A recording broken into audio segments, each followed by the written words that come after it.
it out, but Yeah. yeah, it's going to be interesting. It's a really, really tough race. I think it might be one of the most open of the night, the Silver Chief. And you were saying that at the start of the coverage tonight. There are so many open races, so this is really filling into that bracket for you as we look at it right now. I mean, even the market's alluding to that now too. Yeah, most certainly. It's going to be very tough, but we'll do our best and we'll see what we can do. Exactly right. We're about to wrap up the early quaddie here, race number 4. Cat Ernst, we'll head trackside to you.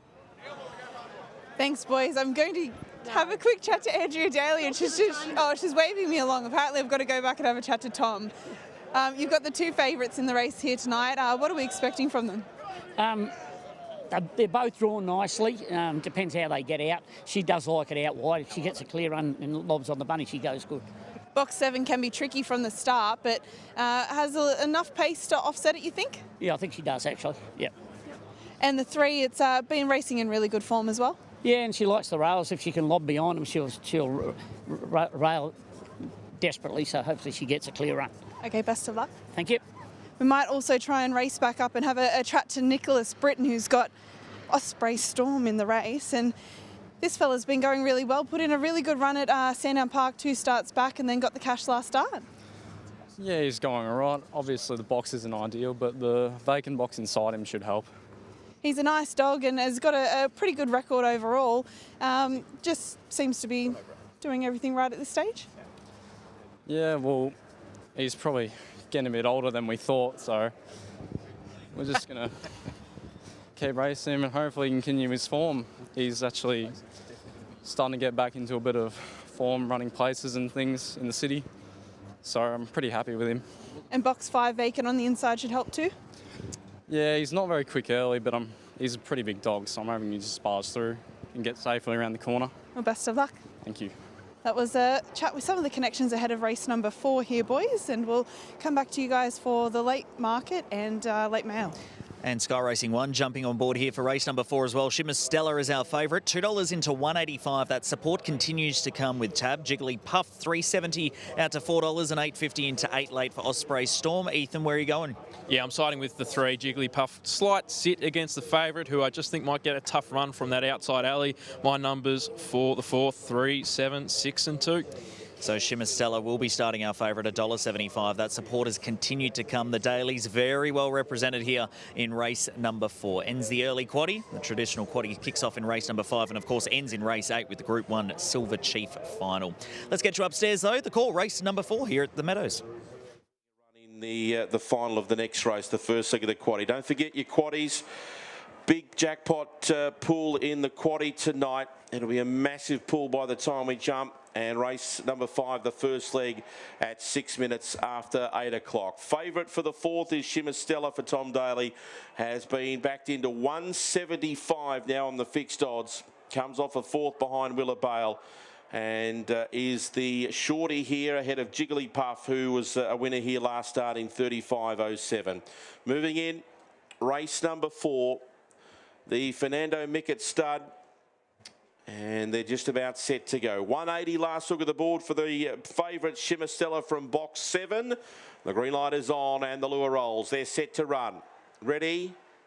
Racing. Shimmer Stella fair to go. There was good speed out from Tinker Fran. Getting over was Shimmer Stella up nice and handy. And Deep Fever zooms up on the outside to take the lead. Favourite just a little check as Deep Fever ran to the lead, but Shimmer Stella's right there. 3 lengths to Jiggly Puff. Around the outside, Osprey Storm got past Tinker Fran. On the inside was Sir Melville. Last of all was Quest for Dreams, but the favourite took the lead. Shimmer Stella goes for home. Put 4 lengths on Deep Fever. The inside Jiggly Puff. Running on was Osprey Storm, but it's all Stella. Shimmer Stella won it by 5, beat Jiggly Puff and Osprey Storm.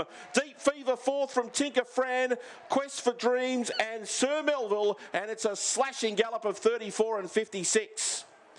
34 metre boxes, and I said I want to stop both of them from Team Daly. Hey, I think we all owe you a bit of a high five. One there, one there. You said they were going to run the Quinella. Well, we were hoping. Hey, you must be pretty pumped. Big training operation, Team Daly, but you always seem to produce winner after winner. How do you do it? Just put a bit of work in.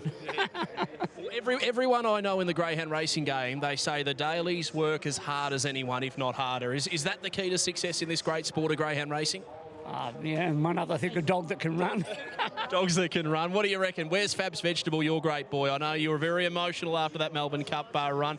How did the race go for you?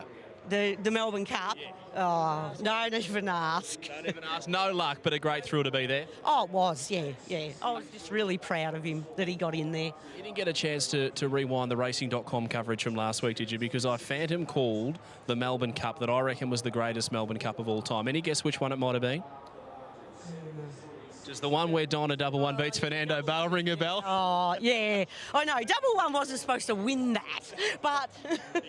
He did. Hey, the reason I'm getting back to one of the all-time great Quinellas, because for the punters on racing.com, that's as good as a Melbourne Cup Quinella for them. Well done. Yes, thank you. There we go. Team Daly go 1-2. Shimmer Stella on the board. I'm not going to say how many winners I've tipped tonight, because last time I did that it fell apart, but it's been going okay out here. Yes, Jimmy. I never met anyone that's put himself into... So the Daily Kennel often flying there, running 1-2 and never really in doubt. When they went out of the straight, and as soon as Shimmer still hit the front down the back, Ethan, it was pretty much game over. Yeah, it certainly was. Look, her best has always been good enough. It's just an ability to repeat that. That's always been her thing. And I thought she was going to find a little bit more bother from the box draw than what she did, but she was able to step away cleanly, and she showed why she was a short price favourite. She certainly got the ability, and she showed it there. What did you make of Jigglypuff?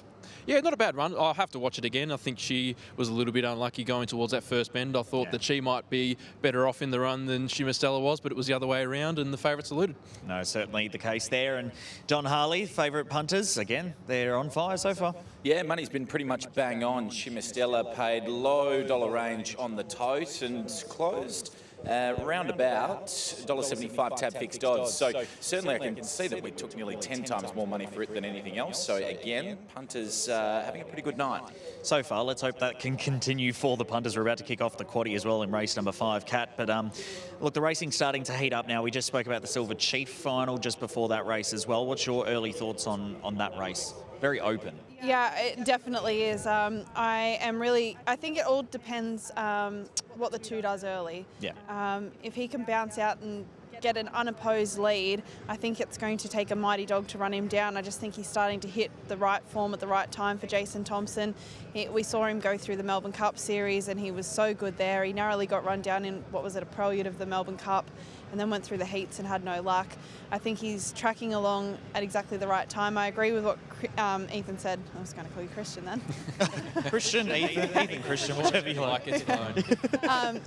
Yeah, Morton's clearly the best dog in the race, but box 5's just going to make it tricky with that little bit of pace on his outside with Fernando Phil. So, yeah, I think it all comes down to what the 2 does early. I don't think he's the type of dog that wants to get caught up in a speed duel, though. If he can't clear them early, and he gets a little bit tangled up, or if a dog comes up on his outside, I think it could be one for a dog like Morton to come from, 3rd, 4th back, because he is the type of dog that I think